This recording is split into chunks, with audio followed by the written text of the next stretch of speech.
IT was the first port of call for generations of parents to be keen to stock up ahead of their new arrivals, but Mothercare is now the latest in a long line of retailers to call in the administrators as the downward spiral of the British high street continues. We knew it was in trouble?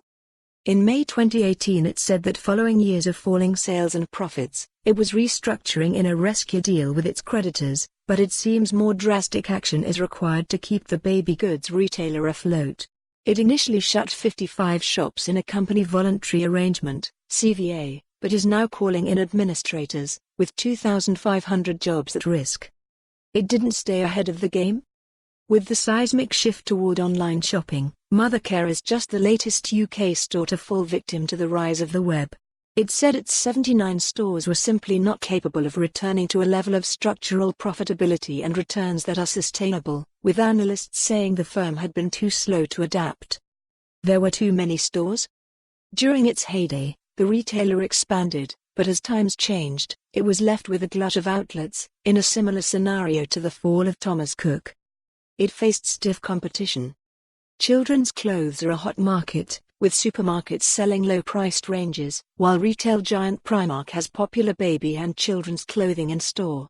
Mothercare brought in celebrity mothers Jules Oliver and Mylene Klass to sell their own clothing lines, but it hasn't been enough. Mothercare is a historic UK firm? The specialist retailer of products for parents, babies and children up to the age of 8 opened its first store in 1961 in Surrey. Initially, the focus was on prams, nursery furniture and maternity clothing, but it later expanded to include children's clothes, toys and home furnishings, as well as products for feeding and bathing. What now? Mothercare has been looking for a buyer for the UK stores.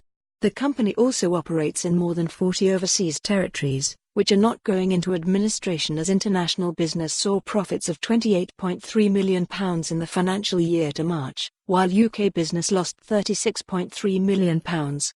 It's not alone? Figures suggest 1 in 10 shops in UK town centres are lying empty as footfall declines and business rates spiked.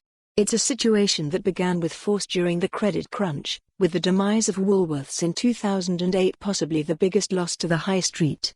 Thomas Cook collapsed earlier this year, although its brand has been purchased by a Chinese conglomerate, with other victims including Principles, Borders, Pastimes and C&A. And so the high street struggle goes on.